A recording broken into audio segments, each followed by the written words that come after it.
Bem-vindo ao Cura Livre, né? A gente está no mês de outubro. O meu último, não lembro se foi em fevereiro, se foi em janeiro. De lá para cá aconteceram muitas coisas, né? E eu não pude fazer o que eu gostaria, mas tudo tem seu tempo certo. E hoje eu estou aqui com um convidado que eu acho ele uma pessoa incrível desde o primeiro dia que eu conheci. Só que eu fico em silêncio, eu não preciso explanar isso para todo mundo. E ele é músico, que eu já sei, ele é professor de yoga, ele é empresário, ele surfa, ele é pai e mais outras coisas. E tem agora também, que ele esqueceu de trazer, né, para a gente mostrar aqui para vocês, mas a gente vai deixar um link, alguma coisa para vocês depois entrarem. O livro dele, né? E eu queria dizer bem-vindo, Leandro, e eu queria que você falasse um pouco de você e como surgiu a ideia do livro, né? Sim, sim. Primeiro, obrigado pelo convite também. É uma honra falar aqui. A gente vai falar um pouco sobre yoga, que é uma coisa que entrou na minha vida há mais ou menos uns 18 anos. E realmente eu tive, assim, uma virada de chave, né, com o yoga na minha vida. Eu sou formado em engenharia elétrica. E eu trabalhei na área por algum tempo. Mas durante a faculdade, eu conheci o yoga e eu comecei a praticar o yoga.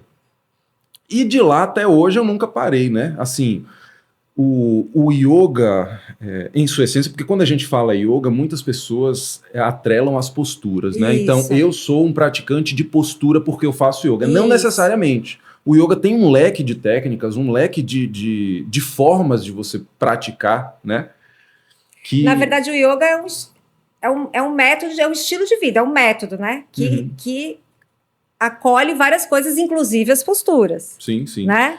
Eu gosto de dizer que o yoga é como uma filosofia, né? Só que é uma filosofia que vai muito para o campo prático. Eu acho que quando a gente, né, nós brasileiros, ouvimos a palavra filosofia, a gente pensa numa coisa muito teórica, né? Onde a gente vai ficar ali em meio a livros, discutindo conceitos. Isso também é filosofia. Sim. Mas o yoga integra o cotidiano, integra o corpo, né, através dos movimentos, integra essa percepção do corpo e integra, de unir, né? Isso, por isso que é yoga, né? Exato. Essas ações diárias. Então, você falou do livro, mais tarde a gente vai falar um pouquinho mais sobre ele, mas tem uma frase lá do livro, o nome do livro é 108 Aforismos para uma Vida de Yoga. Isso que eu queria entender. O que é aforismos? Aforismos são frases, né? São assertivas ali, frases, que trazem uma ideia. Tem início, meio e fim naquela frase ali. Então tem uma frase que fala mais ou menos o seguinte: o yoga a gente pratica na relação com os outros, na relação com nós mesmos, nas atitudes que tomamos e na forma como agimos. Sim. Então, isso aponta para essa ideia de yoga no cotidiano. A gente pratica yoga em absolutamente tudo que a gente faz. Se a gente está presente, né? Aqui a gente está conversando, a gente está praticando yoga. Isso aqui é uma prática de yoga porque a gente está levando a atenção para determinados pontos, determinadas experiências da vida. A gente está se conectando. A gente está se conectando, exato. Viajando, né? A gente está, de fato, fazendo uma troca energética, né? Sim, que também as pessoas precisam entender que isso existe. E isso existe em todos os momentos que a gente está falando com alguém. Né? A troca energética.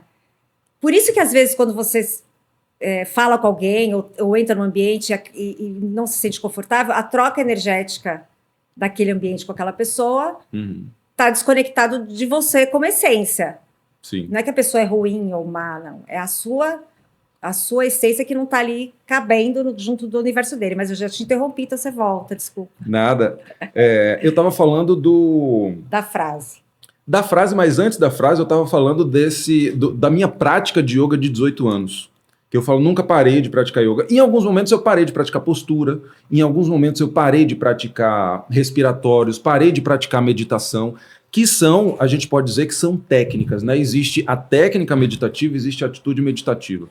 Mas enquanto prática de yoga de forma completa, nesses 18 anos eu nunca parei, assim, porque eu comecei muito praticando postura, né, que eu acho que é a porta de entrada de muita gente, e aí depois eu comecei a entender esse processo de você estar praticando yoga enquanto você está fazendo seu trabalho, enquanto você está estudando, enquanto você está lendo. Então, volto a dizer, a reforçar, nesses 18 anos eu nunca parei de praticar yoga. É isso. E aí você fez em que momento essa transição de carreira? Porque você tinha um trabalho, Uhum.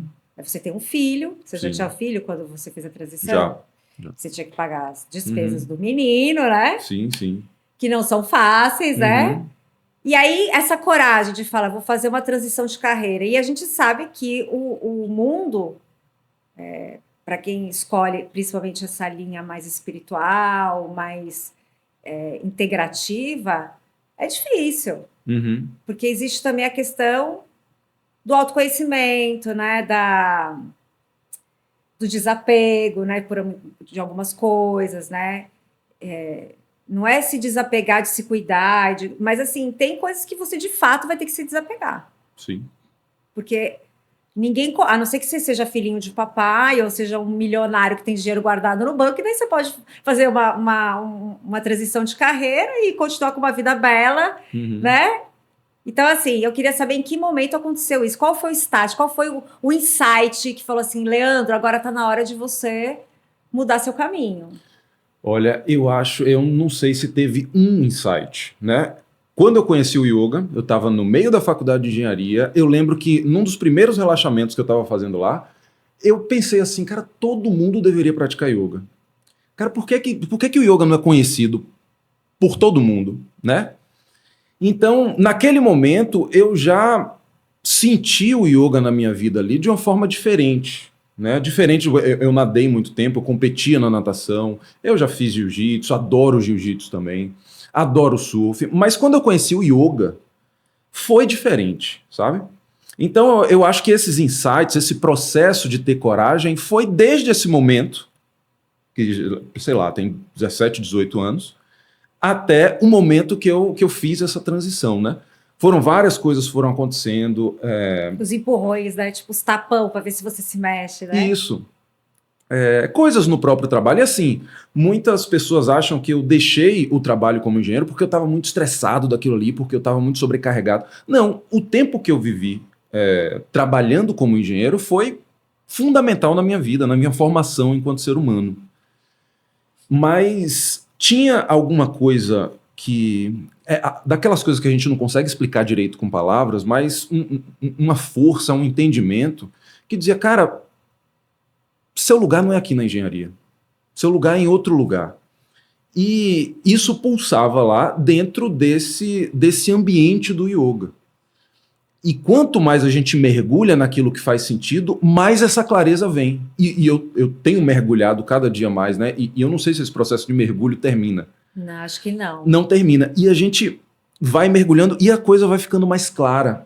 Cada dia que passa, por mais que venha o medo, seria irreal eu dizer aqui que não houve medo de fazer uma transição, porque eu estava numa empresa que era consolidada, uma empresa Sim. boa, uma empresa que me dava uma certa estabilidade financeira. Sim.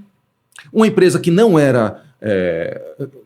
assim, claro que exigia, né? Porque toda empresa exige precisa de resultado. Mas assim, eu não sentia esse esgotamento tão grande na empresa. Então assim, era uma empresa boa.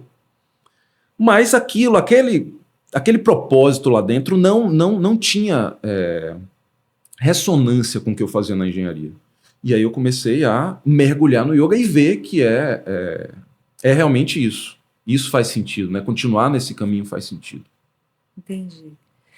E uma coisa que eu queria comentar, você falou da coragem, né? Eu lembrei de um podcast que eu estava escutando sobre o filme Interestelar, que é um filme que é sensacional para mim, também mudou minha vida, o Interestelar.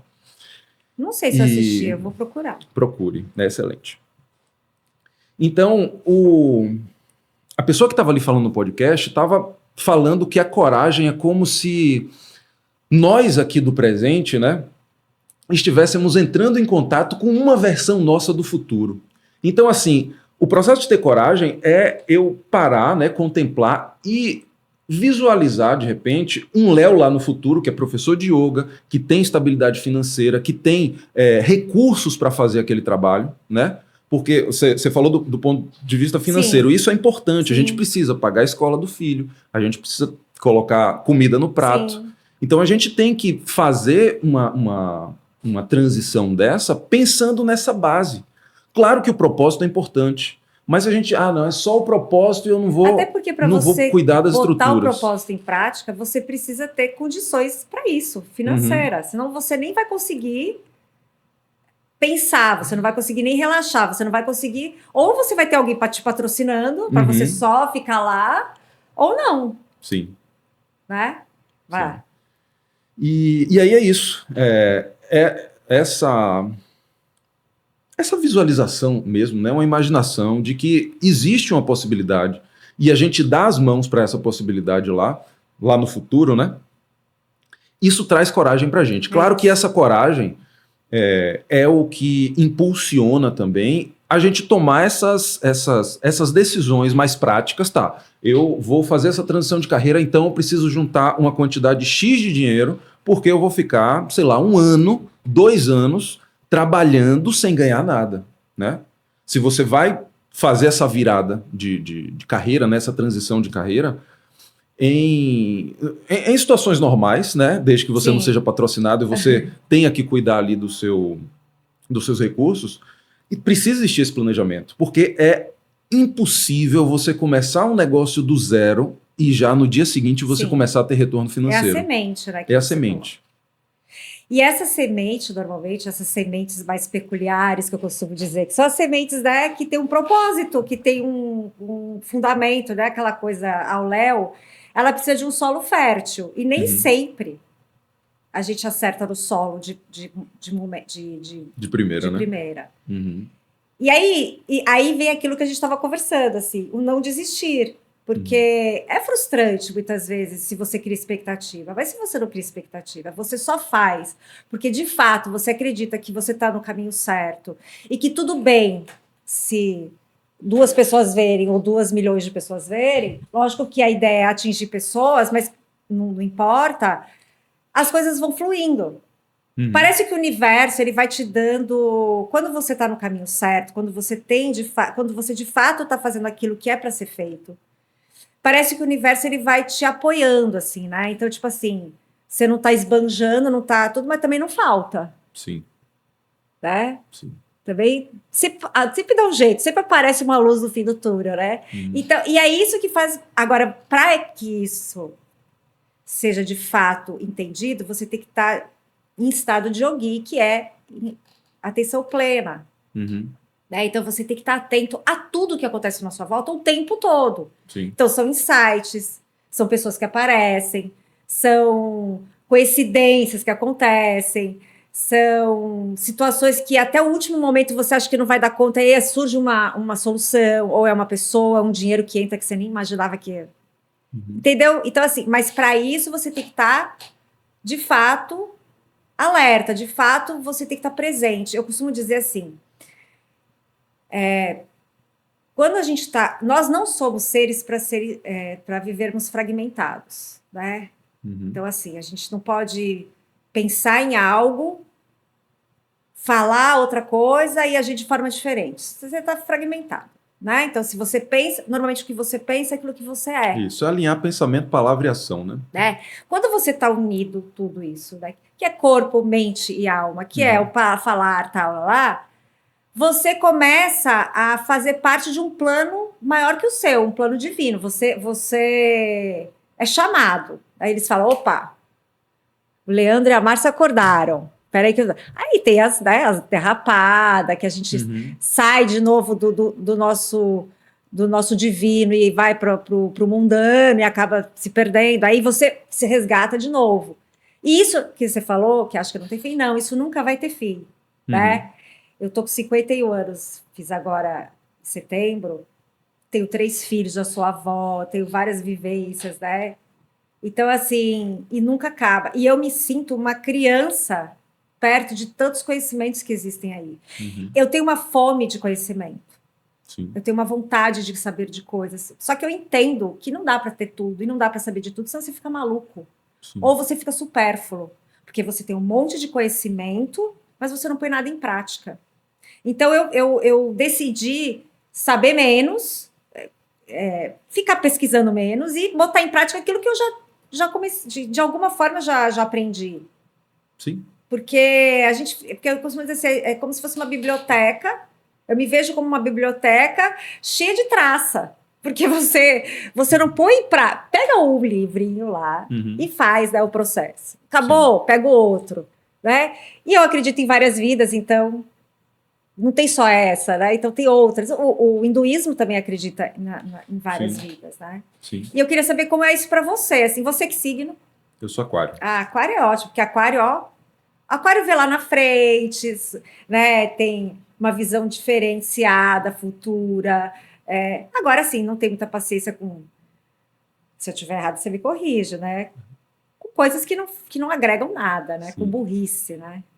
Agora, olha que interessante. Eu acho que muitas pessoas atrelam muito, né, esse conhecimento da astrologia, né? Sim. Dos signos e tal, com uma pessoa que pratica yoga. Eu não sou ligado. Não, tem nada a ver. Eu não sou ligado a entender o porquê do signo, se eu sou aquariano, como é que eu sou. Eu realmente, é um conhecimento que eu ainda não me aprofundei. Eu te perguntei, nem tenho muito interesse. porque eu sou uma pessoa que eu amo esse processo. Eu sou terapeuta holística, então, numerologia, astrologia, tudo, né? Sim. Então, assim, é uma coisa... E eu conheço, e assim, durante muito tempo que eu tinha uma empresa, a primeira coisa que eu fazia numa das minhas entrevistas era entender mais ou menos a pessoa pelo signo dela. E eu já vi que... Então, assim, você não deixa de contratar, mas você começa a entender certos comportamentos. E o legal do mapa, que a gente não tem só um signo, é que ele te dá um direcionamento. Ele é como se fosse um raio-x do Leandro. Ele não te define. Você é um espírito, não tem como ele te definir. Mas o que ele faz? Ele te dá um direcionamento. Então, por exemplo, assim, aquilo que você tem de positivo e que é legal para você agregar cada vez mais, e aquilo que você tem de oportunidade, eu não digo de negativo, que são oportunidades de melhoramento, você olhar aquilo como escolha. Ou eu me afundo nessa sombra, ou eu trabalho ela e vou para a luz, né? Então, o legal do mapa e saber é isso. Agora tem muita gente picareta, muita gente que né, ou então cobra uma fortuna para falar coisa que na própria internet tem. Então, assim, tem tudo isso também, né? Como tem tudo, né? Tem os mestres, né? Como é para você essa questão de mestres? Olha, no ambiente do yoga, né, existe uma cultura, né, que vem da cultura indiana, onde tem essa relação, digamos assim, mais próxima ou mais exclusiva com o mestre. Não é a nossa cultura. Sim. A gente não tem isso aqui no nosso cotidiano. Mas é uma herança, assim, da cultura indiana, que é o berço do yoga, né? Eu não tenho mestre, né? Assim, eu tenho pessoas que eu me inspiro muito, e não é uma, não são duas, nem três, são muitas pessoas que eu me inspiro para cada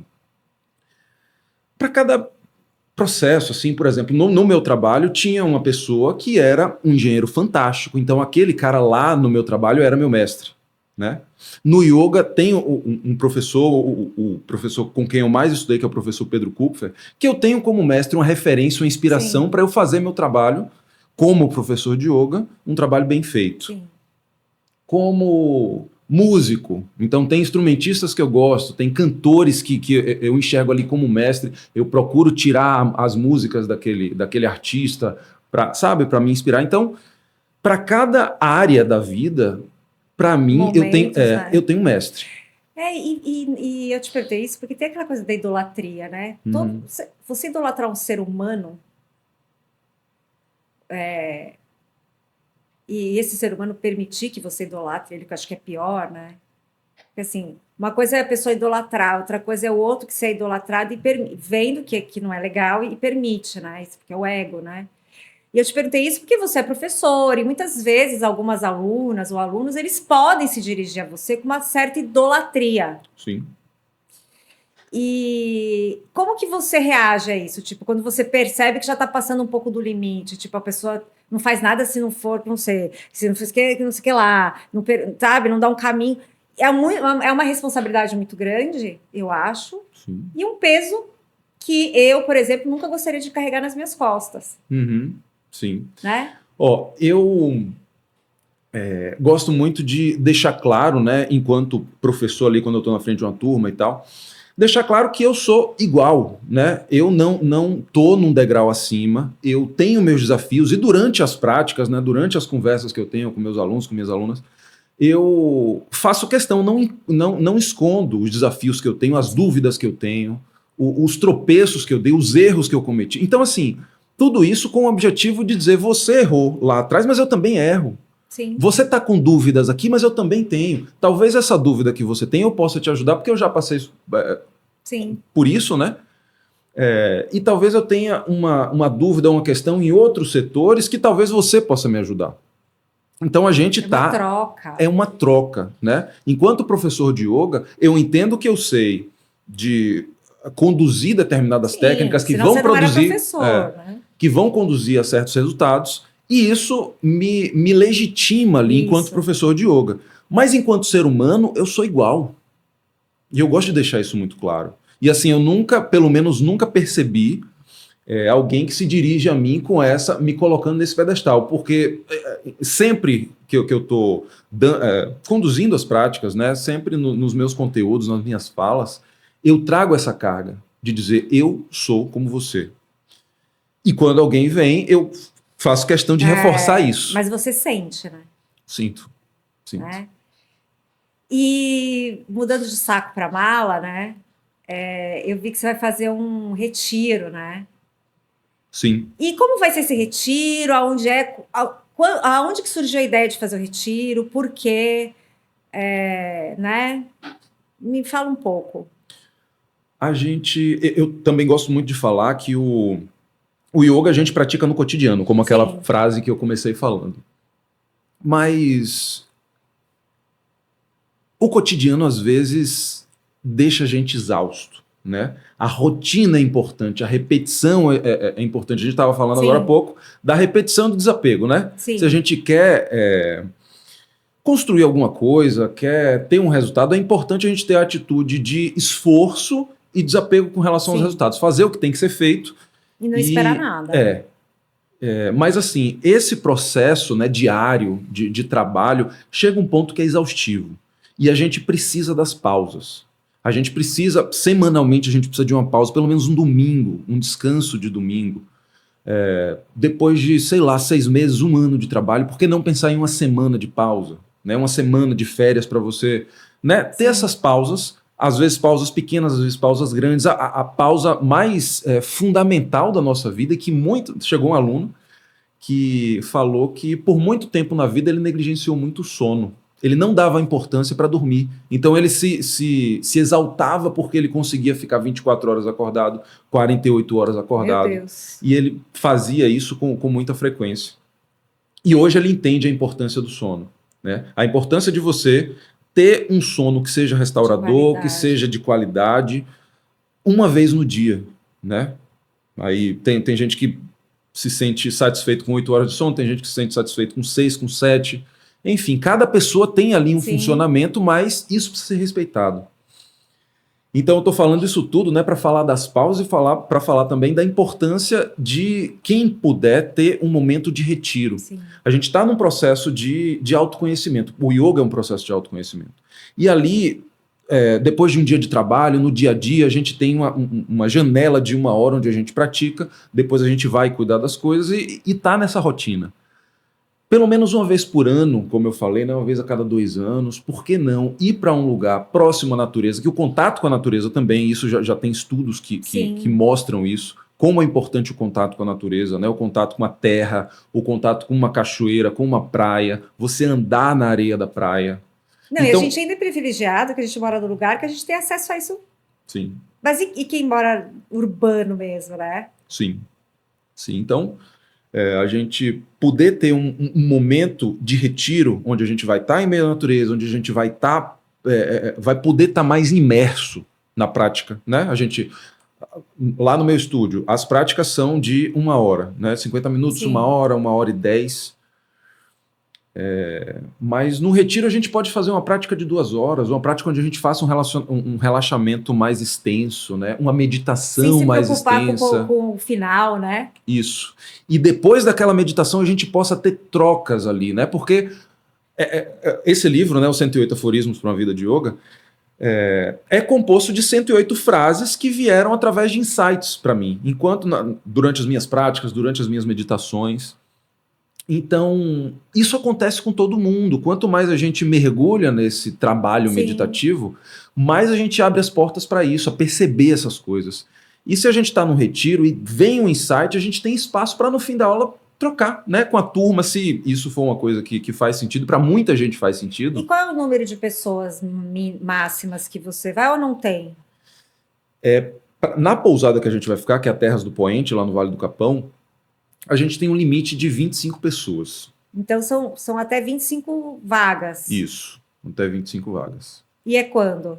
Final do ano? Vai ser um retiro de Réveillon. Então a gente chega no 28 de dezembro e sai no 2 de janeiro.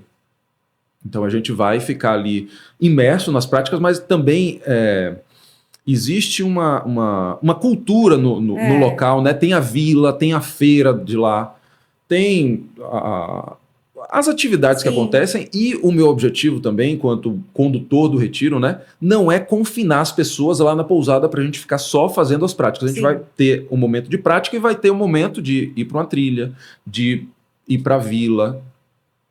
E a alimentação é normal, é vegana, é vegetariana? A alimentação, em geral, é vegetariana, só que eu também nós, né, da equipe, estamos abertos às pessoas que têm alguma intolerância ou têm alguma restrição alimentar, ou têm alguma preferência. A gente está aberto a isso para tentar adequar o cardápio de forma que seja agradável para todo mundo. E para as pessoas que quiserem, principalmente as pessoas que não são da Bahia, que quiserem ter acesso a esse retiro, tá no seu Instagram? Tá no Instagram, a gente está fazendo um anúncio, tá divulgando isso, e entrando em contato comigo através do WhatsApp, através do próprio Instagram. Eu passo bom falar disso porque são poucas vagas, né? Sim, são poucas vagas. Então depois a pessoa fica deixando para a última hora, né? Uhum.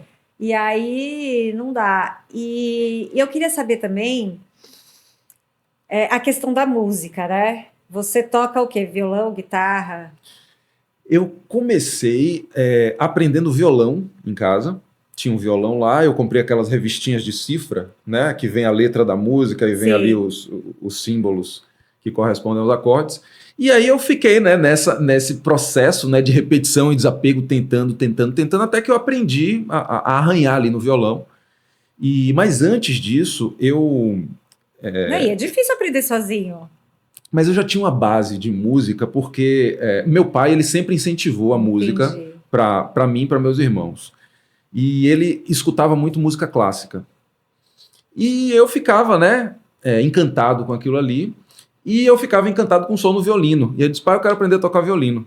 E ele, como já incentivava a música, ele me colocou numa escola de violino. Comprou um violino e eu comecei a aprender o violino, que é um instrumento muito lindo, mas é muito difícil, porque assim, no violão tem aquelas marcas no braço, que é o local para você apertar as cordas, né? Para criar, né, o acorde, a melodia, seja lá o que for. No violino não tem. Então tem que ser um trabalho de você saber aonde que você tem que apertar a corda para fazer. E com o pescoço torto, segurando o violino aqui. É difícil. Isso. Então lá eu aprendi a prática, né, do violino, e aprendi um pouco de teoria musical também. E com isso eu comecei a aprender a tocar violão. Aprendi a tocar violão e na escola, a gente querendo fazer uma banda, a gente fez uma banda e eu comecei a me encantar pelo baixo. E eu disse, não, eu vou ser o baixista. Você sabe tocar baixo? Não. Você tem um baixo? Não. Mas eu vou ser o baixista. Então, quer dizer, desde pequeno já determinando as questões, sem ter medo de fazer as coisas, né? Sim. Você estudou aqui em Salvador? Estudei em Salvador. E é isso, aí eu comecei a tocar baixo, a gente formamos diversas bandas, né? E eu tenho uma banda até hoje. É isso que eu ia perguntar, qual é o nome da sua banda? Veuliá, o nome da banda. Como? Veuliá. Por que esse nome? Veuliá é um anjo. Que lindo. É o anjo Veuliá.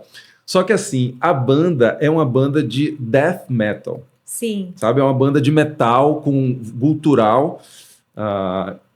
Assim, a gente tem uma referência, uma influência do Sepultura, que é uma banda brasileira, uma banda grande que tem, que é muito conhecida, só para você se ambientar, ter noção de como é a banda. Então é uma banda que traz esses ritmos fortes, tem um vocal muito forte, guitarras distorcidas. E muitas pessoas me perguntam, né, cara, mas como é que você é um professor de yoga e toca numa banda de metal? Que contradição é essa? É aquilo que eu te falei, né? É confundir, tem que ser. Eu não sei o que as pessoas acham, né? Que a pessoa vira professor de yoga, não tem vida, não tem outras vontades, não tem escolhas, né? Uhum, E você andar no mundo de luz o tempo todo é fácil. É que nem meditar sozinho no Himalaia. uhum.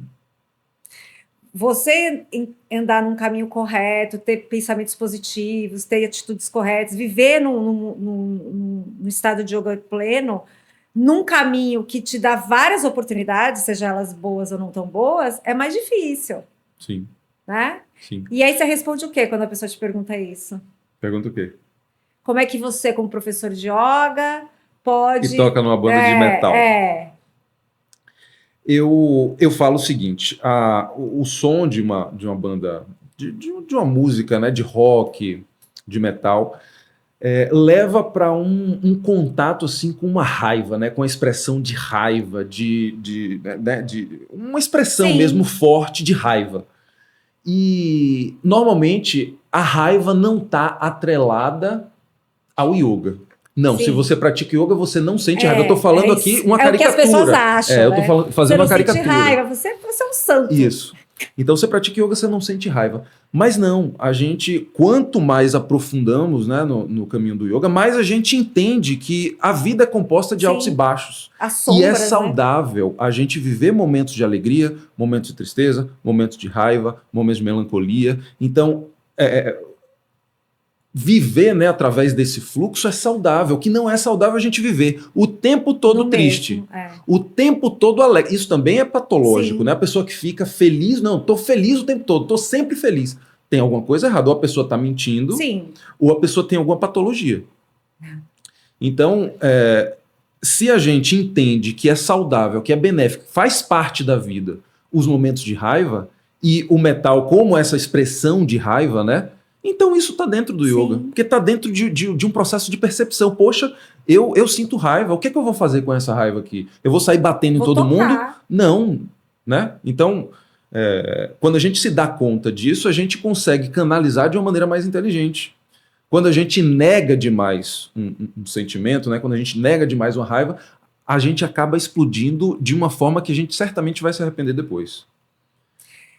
E você foi em algum momento a pessoa que explodiu e se arrependeu depois? Sim, Que não sabia totalmente. canalizar muito bem as suas energias? Totalmente. Mais assim Totalmente. na adolescência, né? Na adolescência e na vida adulta também. E assim, enquanto praticante de yoga, enquanto professor de yoga, eu também passo por esses processos de explosão. O yoga é um processo de atenção, como você falou, atenção plena. É o tempo todo.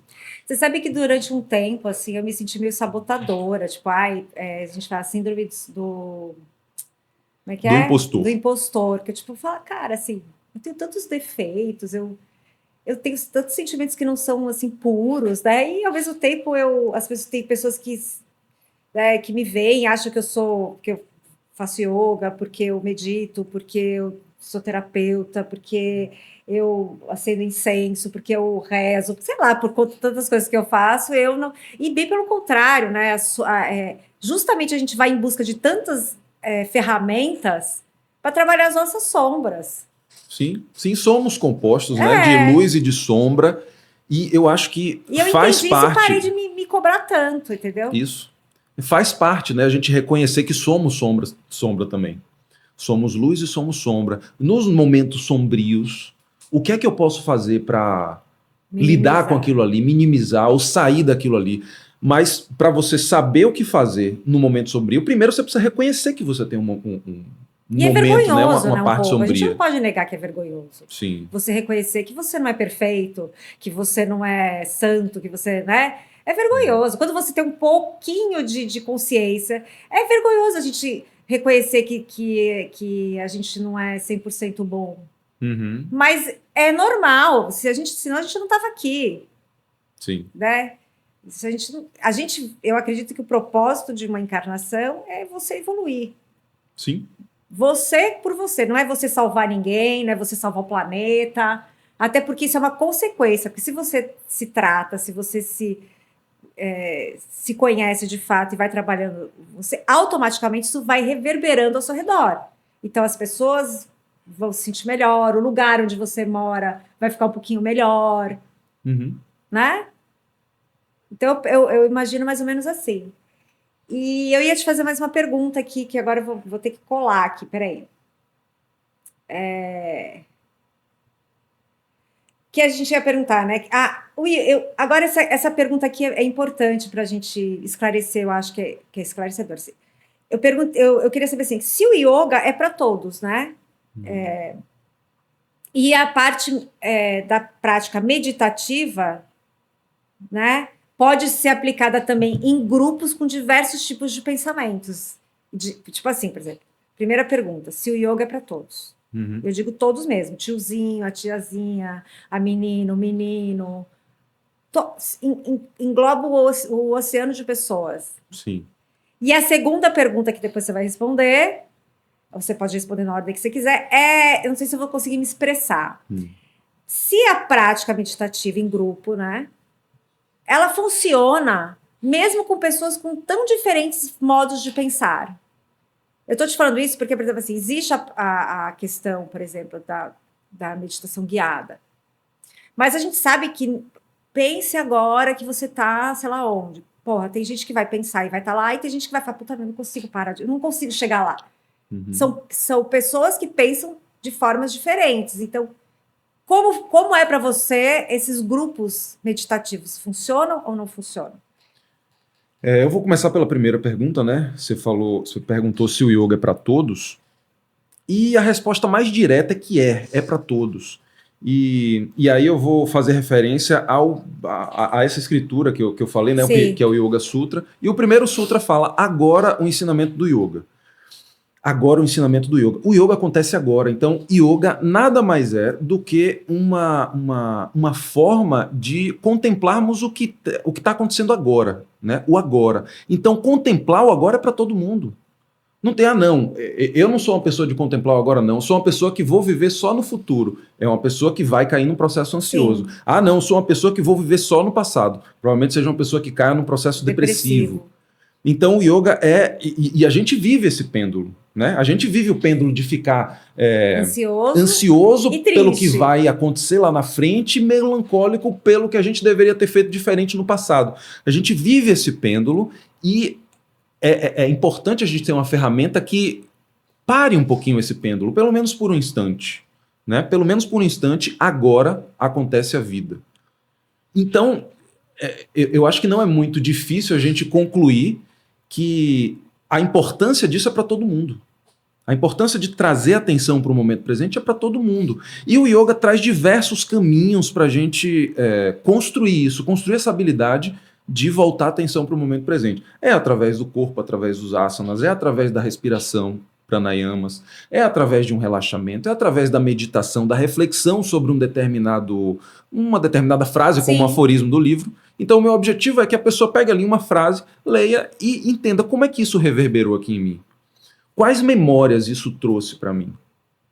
Então isso é para todo mundo. Agora, se você pergunta, só concluindo, se você pergunta se uma postura de equilíbrio sobre os braços, extremamente exigente ali do ponto de vista físico, essa postura é para todo mundo, eu vou dizer que não. Mas o yoga não é a postura. Yoga é também a postura, mas yoga é também essa atenção plena para uma reflexão cotidiana. É isso, eu perguntei isso porque a gente precisa desmistificar o yoga, né? As pessoas entendem ainda, principalmente aqui no Ocidente, né? E também por conta que as próprias pessoas que divulgam o yoga, elas batem muito nessa tecla. É você fazer asana e meditar, e ser zen. Não, né? Eu digo assim, quando eu toda sexta-feira eu falo que eu limpo meu ashara. Meu ashara é minha casa. E é um lugar sagrado. Por isso que eu sou uma pessoa que eu não ponho qualquer pessoa dentro da minha casa, não porque minha casa é chique nem nada disso, minha casa é super simples, mas energeticamente não é todo mundo que merece estar no meu ashara. Porque aquilo é sagrado, é meu espaço sagrado. E aí, por aí você já começa a fazer o trabalho de yoga.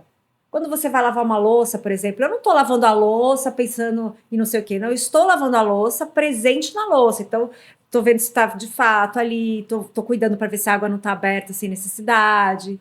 São pequenos cuidados, né? Quando eu vou dar comida para os meus gatos, para o meu cachorro, eu estou ali presente dando comida para eles. Porque já aconteceu de eu não estar presente, eu troquei a comida do gato com a do cachorro.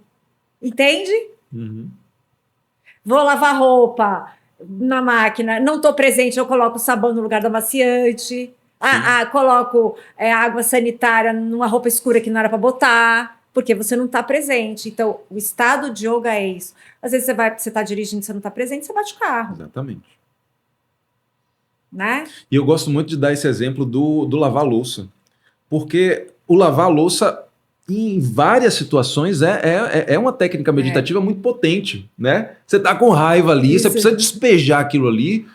Às vezes você lava uma pilha de prato e isso dá uma acalmada. E a louça tem um detalhe, não é só a louça. A louça, às vezes, dependendo do que você comeu, você tem que tirar aquela comida, colocar no lixo. Tem a questão do desprendimento, né? Que você não pode ser muito nojento, né? Você vai ter que... Às vezes a louça ali não é uma louça agradável. Depende do que a pessoa come. E aí você tem que fazer todo aquele trabalho, às vezes é uma coisa gordurosa. E aí, quantas coisas você tem que trabalhar em você para lavar uma louça? Não é só lavar a louça, entendeu? E é isso. E eu tô falando assim, de toda sexta-feira é o dia que eu faço esse ritual, né? Da limpeza do meu espaço. Porque é uma maneira de eu trabalhar no estado yogi, né? Eu estar presente ali em cada cômodo, imaginando e vibrando para que seja de fato limpo, e não limpo só o pó, mas limpo astralmente falando, né, energeticamente. A gente sabe que tudo fica pairando no ar, nossos pensamentos. Né? As pessoas falam tanto em cocriação, falam tanto em cocriar agora, tal. Mas a gente já sabe eu sou espírita, né? Eu fui criada numa família espírita. Então, assim, o espiritismo já falava há muito tempo que tudo que você vibra, você plasma, né? Eles falam em plasmar. Ou seja, você cria. Então, tem que tomar cuidado com o que você vibra, né? Uhum. E é isso. Então, quando você vai cocriar algo, nada mais é do que aquilo que você de fato acredita. E você é o que você vibra. Pô, e é isso, não é o que você mostra, não é o que você fala. O que você vibra. Você pode falar bonito, você pode ser bonito, você pode ser cheiroso, mas a vibração é o que te define. Porque você não é isso, você é um personagem, né? Na verdade, eu estou falando aquilo que eu acredito. Né? Sim, sim, claro. E aí, quando você está nesse processo de cuidar do seu espaço, cuidar do seu ambiente, se você tem uma família, automaticamente as pessoas que estão ali em volta de você vão sentir isso. Isso não quer dizer que elas vão aceitar ou elas vão entender.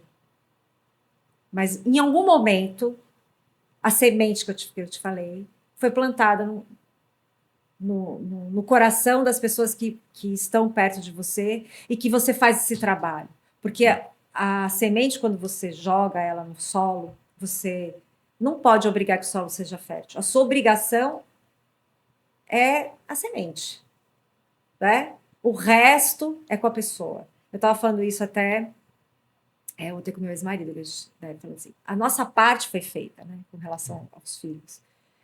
Cabe a eles agora fazer as escolhas. Aliás, as escolhas já foram feitas, né? E arcar com as consequências das escolhas. Mas a semente que a gente plantou está lá dentro. Em algum momento, nem que eles estejam velhinhos, ela vai florescer. Uhum. Mas também é aquele desapego que você falou. Eu fiz porque eu acreditei que era o certo, mas eu nunca esperei nada em troca. E agora entrega, né? Eu entreguei. Uhum. Que é aquela fase, entrego, confio, aceito e agradeço, não é isso? Não é assim? Sim. E você me fez uma segunda pergunta, né? Que é com relação a essa heterogeneidade da turma, né? Uma turma que tem pessoas com corpos diferentes, com memórias diferentes, com histórias diferentes. Isso nada mais é do que a vida, né? Primeira coisa. E ter uma turma heterogênea, para mim, é uma oportunidade e é muito bonito. Porque acaba que a gente aprende com todo mundo, Sim. né? A gente aprende ali naquele grupo e já aconteceu uma vez numa turma heterogênea, uma pessoa tinha muita habilidade física, né, para fazer as posturas e uma pessoa tinha chegado para fazer a primeira prática naquele dia. E, naturalmente, acontece com muitas pessoas, elas se sentem intimidadas quando estão do lado de uma pessoa que são, assim, entre muitas aspas, melhores do que Sim. elas em alguma coisa, né? Então, poxa, eu não faço essa postura aqui tão difícil, então eu fico mais acanhado. E isso é um campo de eu trazer a ideia de que o avanço numa postura não necessariamente é o avanço no yoga. O yoga acontece da pele para dentro. Então, o trabalho que a gente faz no yoga passa pelo físico e passa por ganhar certas habilidades físicas, né? Flexibilidade, força. Mas o processo que acontece internamente da pele para dentro, ele é muito mais Sim. importante no contexto do yoga. Então, se uma pessoa faz uma postura muito complexa e você, sei lá, tem uma lesão no ombro que você não consegue fazer aquela postura, você pode estar fazendo uma prática tão profunda quanto aquela pessoa que está do seu lado. E, mais ainda, aquela pessoa que está fazendo uma postura muito complexa pode não estar num processo de profundidade, de mergulho Sim, tá só interno, preocupado no... está só preocupado na exibição Isso. da postura. Então, isso é um processo muito superficial. O yoga busca esse aprofundamento, né? A gente sair da superficialidade e mergulhar um pouquinho nesses aspectos mais profundos, mais Até internos. porque se o yoga fosse de fato os asanas, as posturas e tudo, quem trabalha no circo, né, automaticamente Isso. já seria yogi, né? Uhum. Então, E assim. a gente sabe que não é, sabe que é um processo. Mas não falando mal de quem tem essa capacidade. Sim, claro. Né? Uhum. Uma coisa não desmerece a outra, mas saber que é isso que você falou, é de dentro para fora e não de fora, né, para dentro. Mas a minha pergunta da heterogeneidade foi a questão da meditação, não da prática da aula em si. Você, por exemplo, você tem um grupo, normalmente no fim de aula, alguma coisa assim, se faz um pouquinho de... Um trabalho, uma técnica meditativa, né? Só que tem pessoas que de fato ficam ansiosas e nervosas porque elas não conseguem pensar, imaginar, relaxar. As pessoas acham que meditar é não pensar em nada, e não. Meditar, você continua pensando. A diferença é que você não fica presa no pensamento. Sim. Aí a minha pergunta é assim, você acha que funciona essas técnicas meditativas em grupo, guiadas, direcionando, né, para lugares e tal, sabendo que as cabeças e as mentes são totalmente diferentes? Eu acho que funciona. Eu vou dar um motivo aqui para você, que você falou desse processo de evolução, né? Estamos aqui para evoluir e tal. E esse processo de evolução, ele não é linear. A gente, às vezes, está subindo muito bem, acontece uma coisa na vida da gente que a gente cai.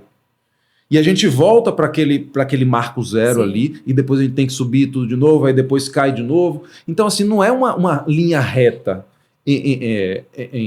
na direção de um ponto ali, né, de um destino. Sim.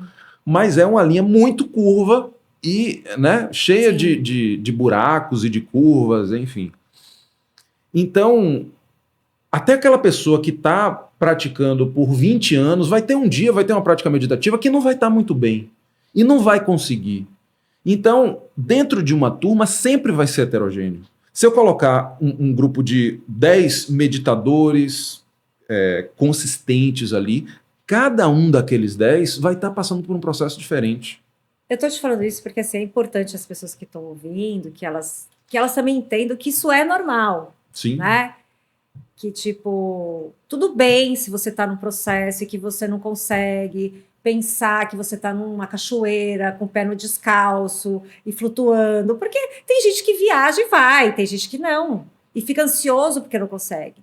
E aí eu acho importante o professor, nesse momento, deixar claro isso, falar assim, olha, tá tudo bem se você não chegou na praia, como a gente está falando, não tem problema. Visualiza, sei lá, uma luz, não consegue... Sei lá, alguma coisa que você goste, né? Então, assim, para a pessoa também não desistir, porque o que acontece?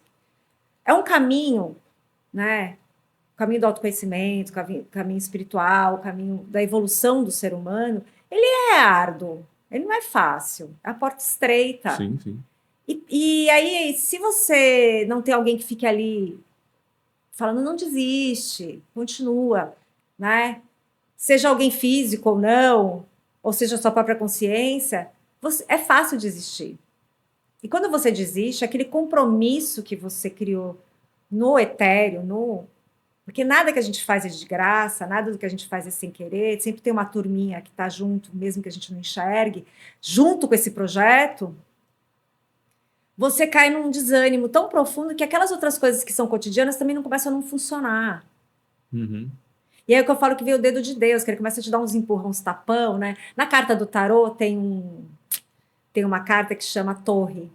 E aí é um raio, assim, caindo um monte de gente para frente. Eu costumo dizer que é o dedo de Deus, né? Que quando a torre acontece na sua vida, é porque, de fato, a espiritualidade já te deu tantas dicas, já falou tanto com você e você não quis escutar, que ele fala, então, peraí que agora eu vou te derrubar, porque você não vai ter por onde cair. Você vai ter que se levantar.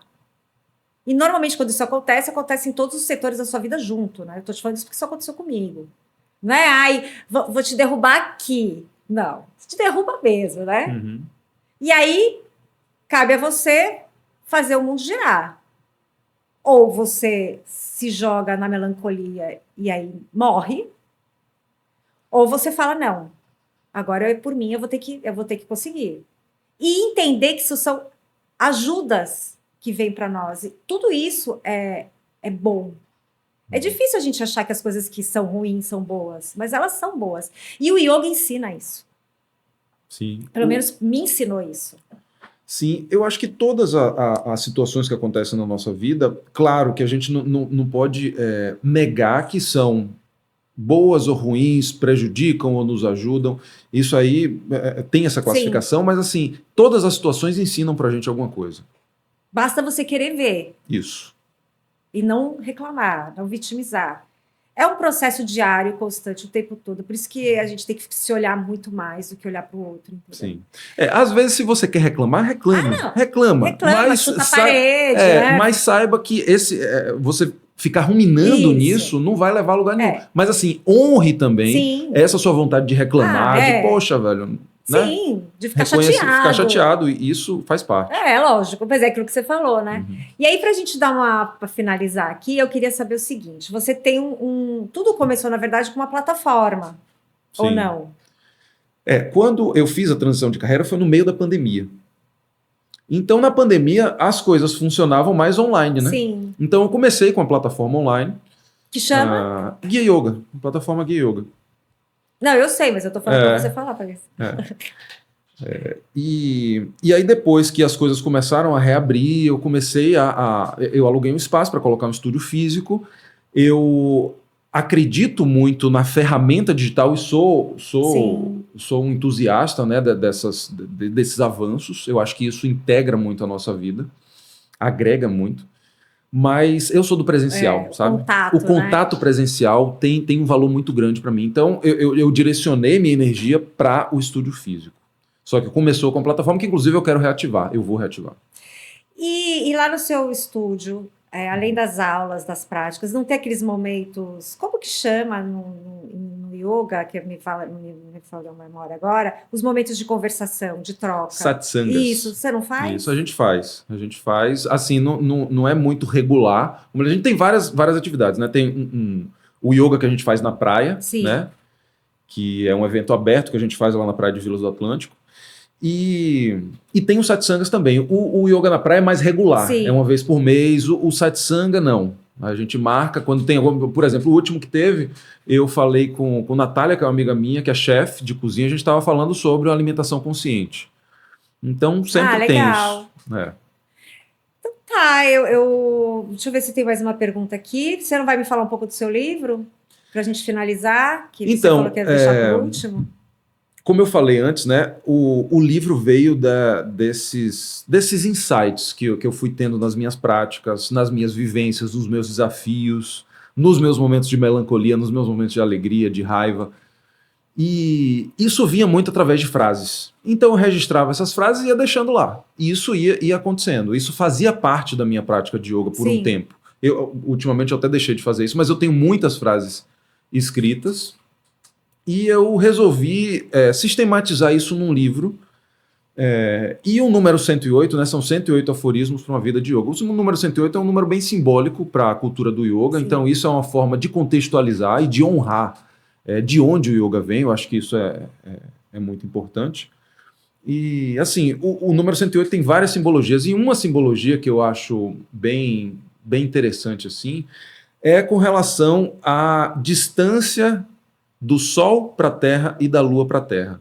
Então, os antigos, eles perceberam que a distância entre a Terra e o Sol é 108 vezes o diâmetro do Sol. Então, entre a Terra e o Sol, cabe 108 sóis. Ai, não sabia disso. E a distância entre a Terra e a Lua é 108 vezes o diâmetro da Lua. Da Lua para a Terra, cabe 108 luas. Você viu que é sabedoria, né, gente? E isso, se a gente for no Google agora, colocar diâmetro distância entre céu, entre Lua e Terra, e diâmetro da Lua, e dividir esses dois, vai dar um número próximo de 108. Qual é o nome do livro para comprar, para finalizar, já que você não trouxe, para a gente mostrar? 108 aforismos para uma vida de yoga. E aí a pessoa pode comprar na Amazon, pode comprar na Americana. Entrar no seu... Qual é o seu perfil? Eu vou botar tudo lá, mas tem o Yoga... Tem o Guia Yoga Brasil e tem o Leandro Felter, que é o meu. E aí a pessoa tem lá o link se a pessoa quiser comprar o livro. Tem. Tá bom, Leandro, obrigada. Valeu, adorei. Obrigado também pelo Muito convite. Obrigada. Vamos falar mais. Um dia, Vamos. se Deus quiser, eu vou lá no seu estúdio tirar umas, né, Igor? A gente vai tirar umas fotos, se você permitir. Sim. Fazer, de repente, até alguma coisa lá, que eu acho interessante convidar mais pessoas, Sim, né? com certeza. Tamo junto. É isso. Obrigada. Obrigado a você.